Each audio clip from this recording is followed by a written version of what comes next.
Hello everyone, आज हम लोग पढ़ेंगे मैथमेटिक्स में लीनियर इक्वेशन का ही एक पार्ट है जो मैं बोला था पढ़ाने के लिए, नो सॉल्यूशंस। पहले मैं आप लोगों को बता चुका हूँ यूनिक सॉल्यूशन और इनफाइनाइटली मेनी सॉल्यूशन। आज की क्लास में हम लोग देखेंगे नो सॉल्यूशन कि नो सॉल्यूशन क्या है। उससे पहले कि मैंने आप लोगों को जैसा कि बता चुका था कि अच्छे क्वेश्चंस में कराऊंगा इनफाइनाइटली मेनी सॉल्यूशंस पे, तो आइए कुछ क्वेश्चंस पहले देख लेते हैं, उसके बाद फिर हम इस टॉपिक पे मूव करेंगे।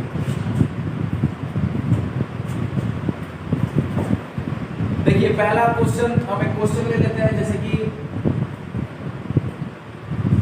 कोई भी वैल्यू है kx plus 3y equals to 2k plus 1। इसका सेकेंड इक्वेशन है 2 into k plus 1x plus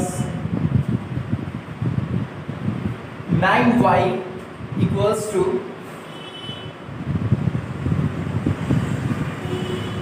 7k plus 1। अच्छा क्वेश्चन है, आप लोग के सीबीएसई 2011 का आया हुआ प्रीवियस क्वेश्चन है।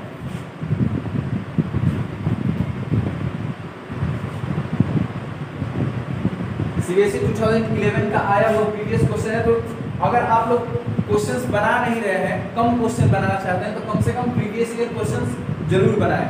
जैसे कि देखते हैं हम इस क्वेश्चन में, मैंने आप लोगों को पहले बता चुका था, पहले रिवीजन कर लेते हैं कि इनफाइनाइटली मेनी सॉल्यूशन का कंडीशन क्या है। तो कंडीशन ये था कि a1 by a2 equals to b1 by b2 equals to c1 by c2। यही हमारा कंडीशन था इनफाइनाइटली मेनी सॉल्यूशंस के लिए। और ग्राफ, जैसा कि मैं आप लोगों को बता दूं, ग्राफ भी आप लोगों को याद होगा।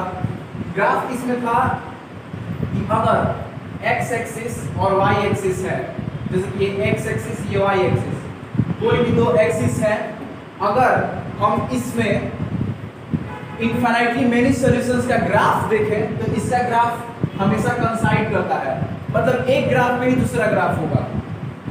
फर्स्ट इक्वेशन का जो ग्राफ होगा वही सेकंड इक्वेशन का ग्राफ होगा। इनफाइनाइटली मेनी सॉल्यूशंस का ग्राफ ये होता है। और इसमें हम पहले आप लोगों को बता दें कि ये हमारा जो कंडीशन है, ये इनफाइनाइटली मेनी सॉल्यूशन का कंडीशन है कि a1 by a2 equals to b1 by b2 equals to c1 by c2। अगर इनफाइनाइटली मेनी सॉल्यूशंस आपको कहीं भी ये क्वेश्चन दिखाई दे रहा है कि फाइंड द इनफाइनाइट, मतलब किसी भी क्वेश्चन में इनफाइनाइट शब्द आ रहा है, तो आप लोगों को ये चीज दिमाग में हमेशा 24 आवर्स होनी चाहिए। आप लोग सेकंड्स में क्वेश्चन ब्रेक कर सकते हैं। देखिए क्वेश्चन पे आते हैं। क्वेश्चन बोल रहा है कि क्वेश्चन में हमको दिया हुआ है वैल्यू की kx plus 3y equals to 2k plus 1। कोई भी रैंडम इक्वेशन है kx plus 3y equals to 2k plus 1, sorry. इसमें बोला है कि find the value of k की वैल्यू निकालिए। हमारे पास ये कंडीशन हमको हमेशा याद रहनी चाहिए। इसको साइड में थोड़ा लिख लेते हैं, उसके बाद रिलेट करेंगे। जैसे कि देखिए a1 by a2 equals to b1 by b2 equals to c1 by c2। ये कंडीशन है। अब देखिए मान लीजिए हमारे पास x है इस इक्वेशन में और y है, दो वेरिएबल है, क्योंकि टू वेरिएबल ही हम लोग पढ़ रहे हैं। x है y है, तो हमारे पास x का कोफिशिएंट जो कि k है, कोई कांस्टेंट टर्म, x का कोफिशिएंट जो है वो a1 होगा। मैं पिछले क्लास में आप लोगों को बता चुका था, फिर रिमाइंड करा देता हूं कि अगर x का कोफिशिएंट जो है वो a1 होगा फर्स्ट इक्वेशन में, तो a1 की वैल्यू इसके साथ रिलेट करके पुट करिए k बाई इस x का जो कोफिशिएंट होगा, ये पूरा टर्म, इस x का जो कोफिशिएंट होगा यानी कि ये पूरी टर्म, ये हमारे पास क्या होगी a2, इससे रिलेट कीजिए। तो a2 equals to b1 by b2। y का जो कोफिशिएंट है हमारे पास, y का कोफिशिएंट 3, इसके साथ रिलेट करेंगे तो b1, फर्स्ट इक्वेशन का y का फर्स्ट कोफिशिएंट यानी कि b1 3 equals to 3 by b2। Second equation में y का कोफिशिएंट, सेकेंड इक्वेशन में y का कोफिशिएंट जो है 9 equals to C1 by C2। तो यहाँ पे तो ये पूरी टर्म कांस्टेंट है, ये भी पूरी टर्म कांस्टेंट है, क्योंकि अगर k कांस्टेंट है तो 2 भी कांस्टेंट 1 भी कांस्टेंट, तो k कांस्टेंट है 2 भी कांस्टेंट है 1 भी कांस्टेंट है, इसका मतलब कि पूरी टर्म कांस्टेंट है। तो इसको पूरा लिख लेते हैं 2k plus 1 by 7k plus 1। अब जो जबकि हमको बोला गया है कि k का वैल्यू निकालिए, तो देखिए k का वैल्यू कैसे निकलेगा। किसी भी दो के साथ अगर हम इक्वल कर देते हैं, किसी को इजी रहेगा इन दोनों को इक्वल करना, किसी को इजी रहेगा इन दोनों को इक्वल करना, जिसको जिसके साथ इक्वल करना है वैसे करके सॉल्व कर सकते हैं। हम लोग फर्स्ट वाले को देखते हैं, फर्स्ट वाले को इक्वल करते हैं। एक सेकेंड,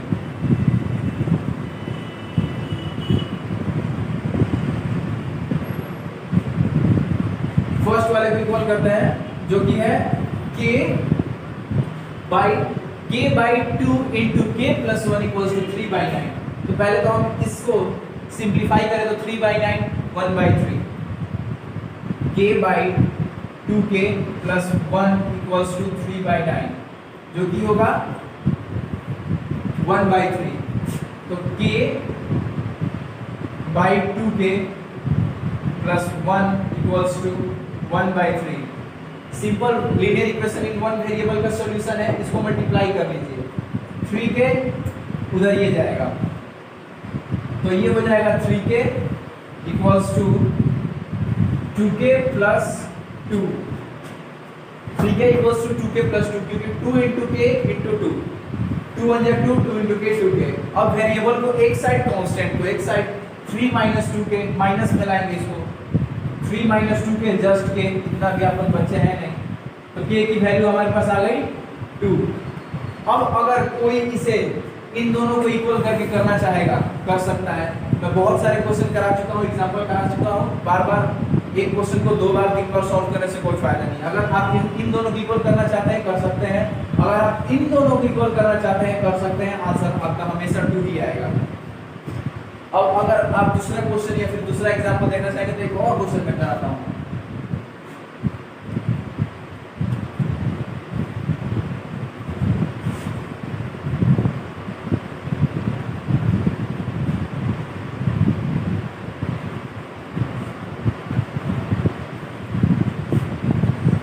तो देखिए हमारे पास एक इक्वेशन है 2a minus 1 2a minus 1 2a minus 1 x minus 3y x minus 3y equals to 5। Second equation हमारे पास होगी 3x plus b minus 2 3x plus b minus 2 into y equals to b minus 2y equals to 3। दो equation है, इसमें बोला है कि a और b दोनों की वैल्यू निकालिए, मतलब कि linear equation in 2 variable a और b दोनों की वैल्यू आप लोगों को निकालनी है। ये सीबीएसई 2017 यानी लेटेस्ट क्वेश्चन है, तो इस पे ज्यादा ध्यान देंगे। और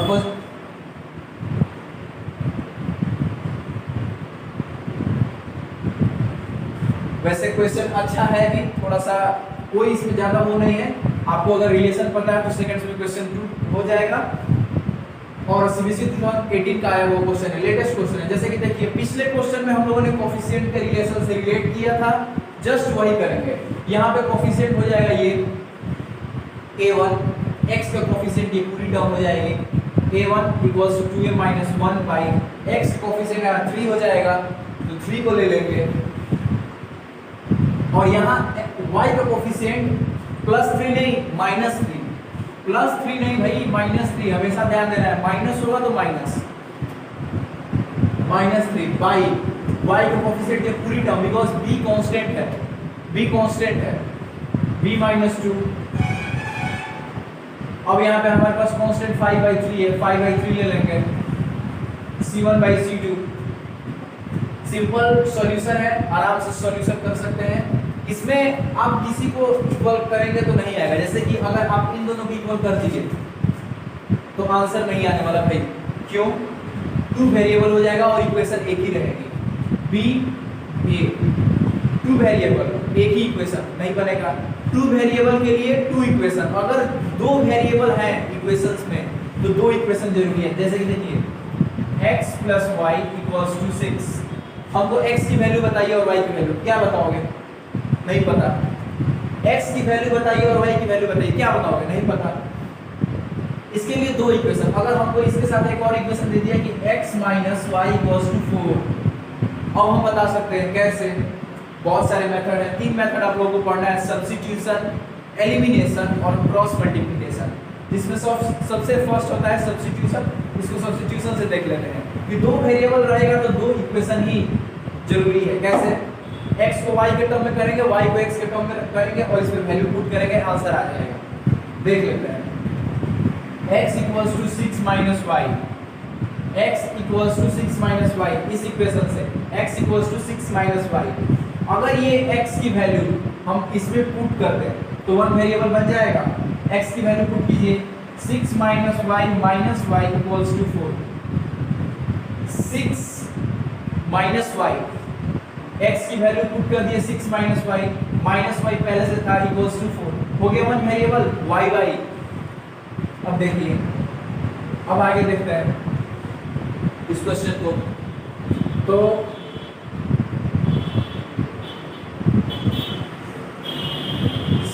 minus 2y equals to 4, variable को एक तरफ, कांस्टेंट को एक तरफ।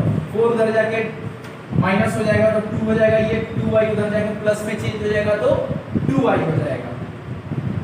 2 2 जा y इक्वल्स टू 1।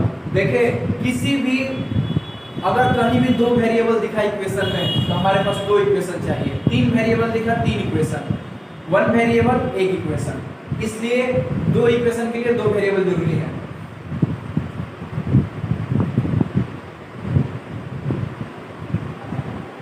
अब आते हैं अपने पहले क्वेश्चन पे कि भाई अगर इन दोनों को हम इक्वल किए तो नहीं बनेगा, क्योंकि यहाँ पे a है, यहाँ पे b है, दो इक्वेशन, दो वेरिएबल बट एक इक्वेशन। अब करें तो करें क्या? कुछ नहीं करना है, सिंपल है। इसीलिए आपको यहाँ पे पूरा कांस्टेंट दिया हुआ है, 5/3 एक कांस्टेंट टर्म इसीलिए दिया हुआ है भाई। इसको इसके साथ इक्वल कर दो, a की वैल्यू आ जाएगी, फिर उसके बाद इसको इसके साथ इक्वल कर दो। करो 2a माइनस 3 को, 2a माइनस 1/3 इक्वल्स टू 5/3, 3 गया, 2a माइनस 1 इक्वल्स टू 5। अब हमको a की वैल्यू निकालनी है, 2a 5 प्लस 1 उधर जाके प्लस हो जाएगा, 5 प्लस 1 6, a की वैल्यू 3 आ गई। अब अगर हमारे पास a की वैल्यू 3 आई भाई तो b की वैल्यू भी आ सकती है। कैसे? देखते हैं। अगला b की वैल्यू निकालते हैं। अगर आपको मन है इन दोनों की इक्वल करने का, कर सकते हैं। अगर अब आपको मन है कि भाई मैं इन दोनों की इक्वल करूंगा, कर सकते हैं, क्योंकि हमारे पास a की वैल्यू आ चुकी है। अब हमारे पास a की वेरिएबल बचा है जो है b, a की वैल्यू इसमें पुट करेंगे, एक पूरी कांस्टेंट टर्म मिलेगी। 3 पुट कीजिए उसमें, 3 पुट कीजिए उसमें, 3 2 6 माइनस 1 5/3 सेम टर्म। तो फिर इसको इक्वल करेंगे, -3 b minus 2 equals to 5/3 equals to 5/3। अब देखिए इसमें कोई उतना बड़ा नहीं है, कुछ नहीं करना है, बहुत इजी क्वेश्चन है, सिंपली सॉल्यूशन है। 3 को उधर मल्टीप्लाई कीजिए, -9, 5 के साथ b माइनस 2 को भेजिए तो 5 माइनस 5b नहीं 5b माइनस 10, 5b माइनस 10। अब कांस्टेंट को एक तरफ, वेरिएबल को एक तरफ, -10 है इधर प्लस में आ जाएगा, 10 minus 9 equals to 5b, 1 equals to 5b। अब b की वैल्यू क्या होगी? 5 को इधर ला दीजिए, 1/5, b की वैल्यू 1/5 आ गई हमारे पास, a की वैल्यू 3 और b की वैल्यू 1/5। नोट कर लीजिए और समझ जाइए इस क्वेश्चन को, बहुत इजी क्वेश्चन है। उसके बाद हम देखेंगे नो सॉल्यूशन।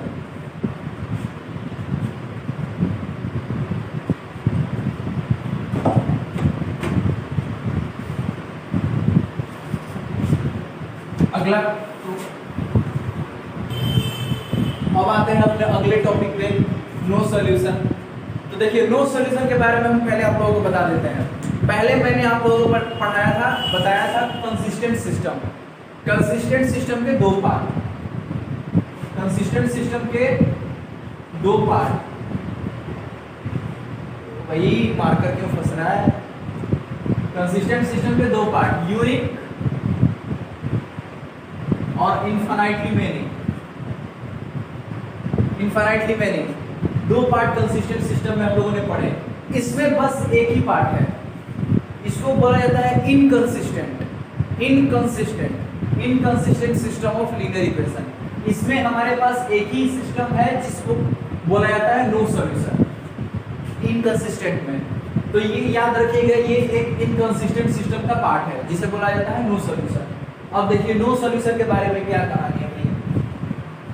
नो सॉल्यूशन का मतलब होता है कि कोई भी रैंडम कोई भी अगर लीनियर इक्वेशन हम ले लेते हैं, मान लीजिए हमारे पास दो लीनियर इक्वेशन हो गई, a1x plus b1y plus c1 equals to 0, a2x plus b2y plus c2 equals to 0।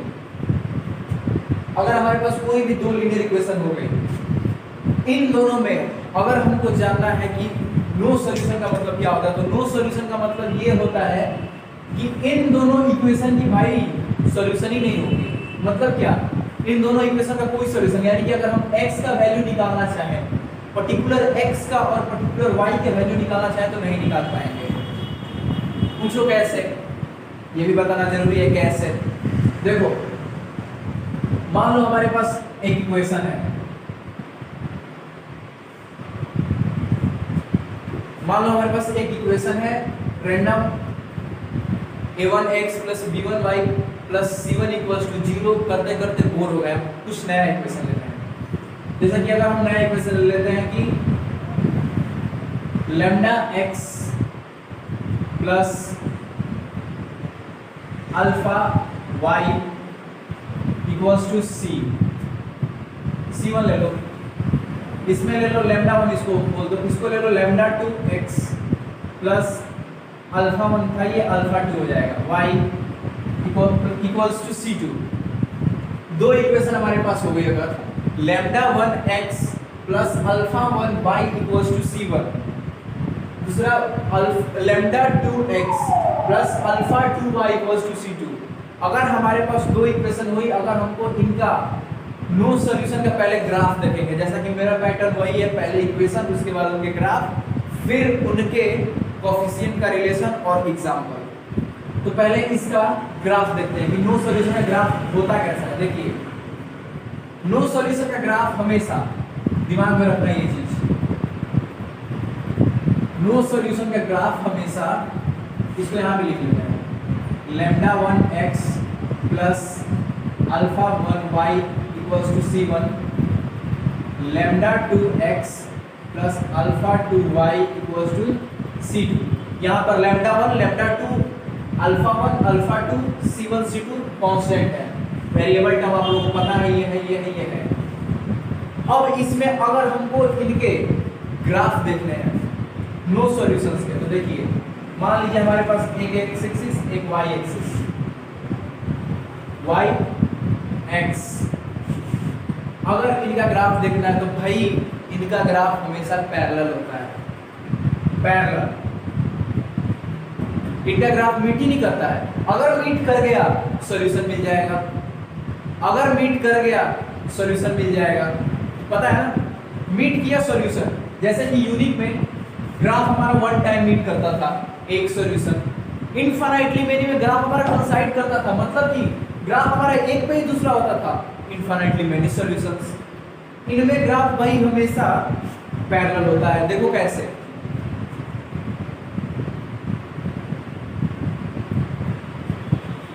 ये चीज दिमाग में रखना कि नो सॉल्यूशन का ग्राफ हमेशा पैरेलल, नो मीट।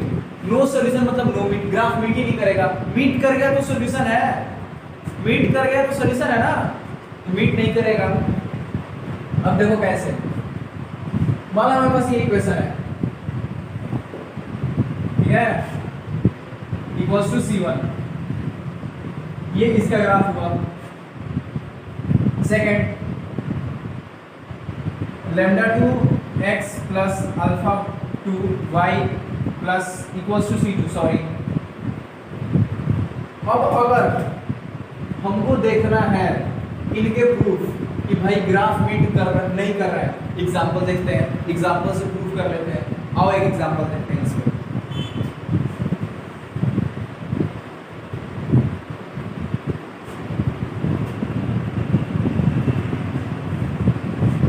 देखो भाई एग्जांपल, मान लो हमारे पास इजी एक रैंडम इजी इक्वेशन लो जो कि हार्ड ना लगे। एक इक्वेशन लिए हम 2x minus 4y equals to 5, 2x minus 4y equals to 5। Second equation हमारे पास आई 4x minus 8y equals to 7। ठीक है, दो इक्वेशन हमारे पास। अब अगर हमको बोला कि इनका ग्राफिकल रिप्रेजेंटेशन दिखाओ भाई ग्राफिकल रिप्रेजेंटेशन दिखाओ इनका x और y का ग्राफिकल रिप्रेजेंटेशन से हमको x और y की वैल्यू चाहिए। मेथड तो पता है, बताते बताते थक गया हूँ। एक बार x 0 करो, एक बार y 0 करो, एक बार x को y का फंक्शन बनाओ, एक बार y को x का फंक्शन बनाओ। जस्ट इजी, बहुत आसान है, बहुत इजीली क्वेश्चन सॉल्व होगा। देखो भाई क्वेश्चन में क्या था, इनका हमको नो सॉल्यूशन निकालना था ग्राफिकल रिप्रेजेंटेशन से। देखो कैसे, मान लो एक बार x 0 करो, एक बार y 0 करो, एक बार x को y का फंक्शन बनाओ, एक बार y को x का फंक्शन। देखो भाई करना क्या है, लो बना लो एक बॉक्स।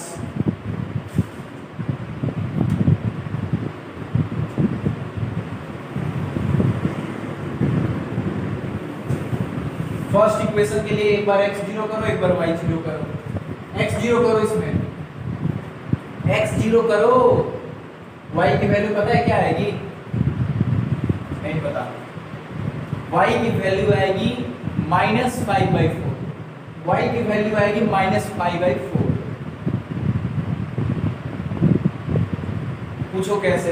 मान लो कि किसी को नहीं समझ में आएगी कैसे 5/4 आ गई। देखो 2x minus 4y equals to 5, x 0 की ये पूरी term 0, minus 4y equals to 5, y equals to 5/4, minus उधर आ जाएगा, y equals to -5/4। अब देखो अगला, एक बार y को x का फंक्शन बनाओ, y को 0 करो, y पहले ले लो 0 भाई, y 0 की है x 5/2, y 0 की है x 5/2। ठीक है, अब दूसरी इक्वेशन के लिए ग्राफ बनाओ। देखो इसका ग्राफ हम ऊपर लिख लेते हैं, ये तो थोड़ा सा प्रॉब्लम होगा। यहां लिख लो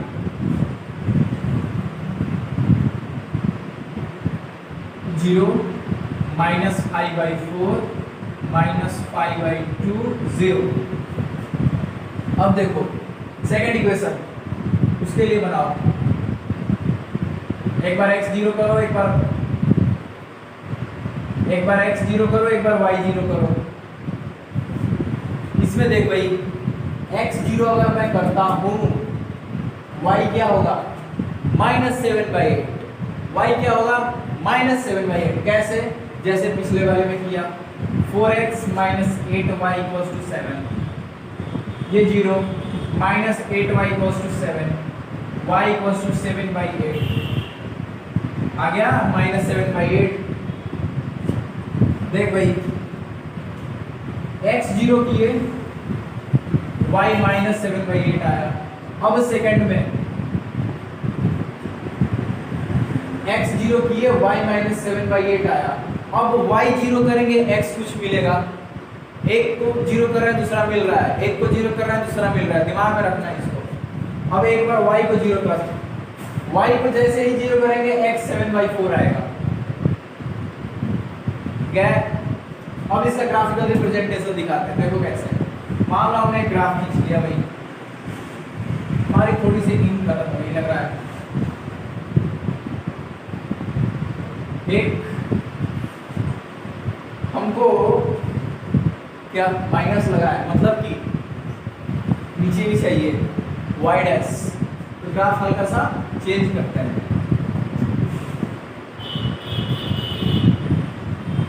अब ठीक है, इसको हटा दो।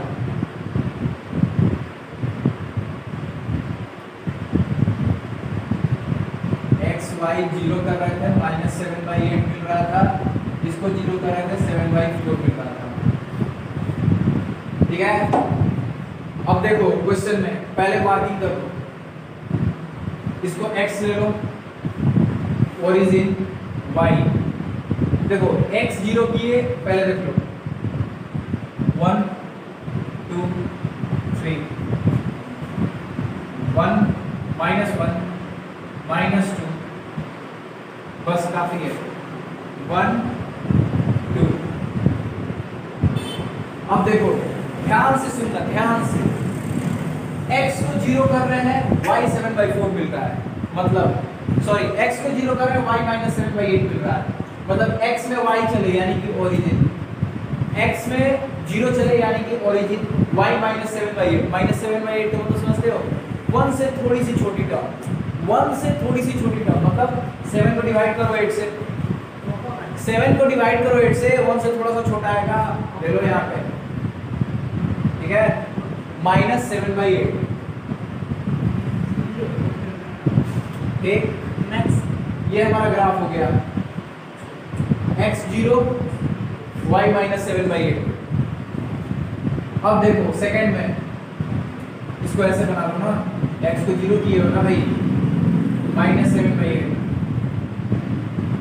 अब देखो y 0 x 7/4, y में 0 चल रहा है यानी कि ओरिजिन, y में 7, x में 7/4, y में 0 चल रहा है, x में 7/4, 7/4 मतलब समझते हो 2 से थोड़ी सी छोटी टर्म, 2 से थोड़ी सी छोटी टर्म, 4 2 जा 8, अगर वहाँ 8 होता 8/4 क्या लिखते, 2 लिखते।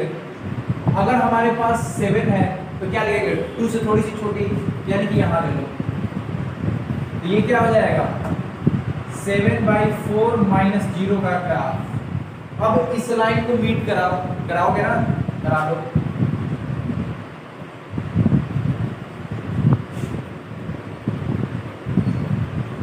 ला दिए। अब सेकंड वाले को x में 0 y में -4, -4 का मतलब -4/5, सॉरी यार -5/4, -5/4 चल रहा है, -5/4 का मतलब समझ रहे हो 1 पॉइंट समथिंग, y में -5/4 चलो 1 पॉइंट समथिंग, मतलब 1 से थोड़ी सी बड़ी कम, 1 पॉइंट समथिंग, तो इसका ग्राफ हो जाएगा 0, -5/4। अब देखो y में 0 यानी कि ओरिजिन, y में 0 यानी कि ओरिजिन, और x में 5/2, 5/2 का मतलब 2.5 में यहाँ होगा, ये हो जाएगा 5/2, 0। अब मीट कराओ इनके ग्राफ को, देखो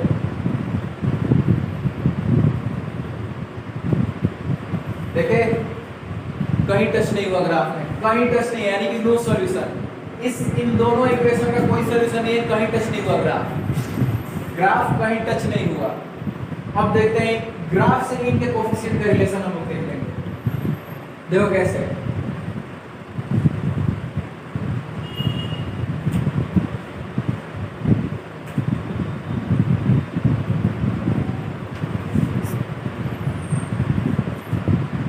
अब देखो लास्ट कोएफिशिएंट का रिलेशन देख लेते हैं, देखो कैसे। अगर a1/a2 करें, मतलब कि x का कोएफिशिएंट और y का कोएफिशिएंट a1/a2 करें, तो क्या होगा 1/2 = a1/a2, सॉरी 2/4 है, मैं डायरेक्ट लिख दिया, तो मतलब डिवाइड होके 1/2, a1/a2 मिल गया। सिमिलरली b1/b2 लो, b1/b2 -4/-8, -4/-8 मतलब माइनस माइनस भी कट जाएगा, 4 2 जाए, -4/-8, माइनस गया 4 से 8, 1/2, डायरेक्ट यहाँ पे 1/2 लिखो। अब C1/C2 देखो, C1/C2 में 5/7 है, 5/7। क्या दिख रहा है? कुछ तो सिमिलर दिख रहा होगा। क्या दिख रहा है? ये इसके इक्वल है, ये इसके इक्वल है। यूक्लिड का एग्जाम, जैसा कि मैंने इनफाइनाइटली मैनी सॉल्यूशंस में बताया था कि 9th क्लास में हम लोग यूक्लिड का एग्जाम सीखे हैं। क्या है? a equals to b, b equals to c, तो a इक्वल्स टू c होता है। जस्ट सिमिलर 1/2 a1/a2 1/2 के इक्वल है, b1/b2 1/2 के इक्वल है। तो क्या लग रहा है? a1/a2 इक्वल्स टू b1/b2 होगा। लिखो direct a1/a2 equals to b1/b2। अब c1/c2 जो है किसी के इक्वल नहीं है, c1/c2 किसी के इक्वल नहीं है, 5/7 है। तो is not equals to c1/c2। मतलब क्या हुआ? x के कोफिशिएंट का रेशियो और y के कोफिशिएंट का रेशियो इक्वल होगा, बट कांस्टेंट का रेशियो अलग।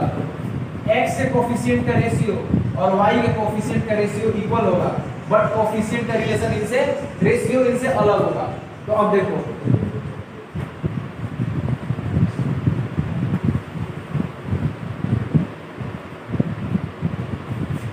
डायरेक्ट दिमाग में इसको बैठा के रखो। a1/a2 is equals to b1/b2 is not equals to c1/c2। ये चीज जब भी आपको कोई नो सॉल्यूशन बोले, ये चीज आपके दिमाग में पहले आनी चाहिए कि भाई a1/a2 is equals to b1/b2 is not equals to c1/c2। और आज की क्लास हम लोग यहीं पे बंद करते हैं। कल इसके आगे पढ़ेंगे और इस पे अच्छे क्वेश्चंस भी देखेंगे। तो आज के लिए गुड बाय।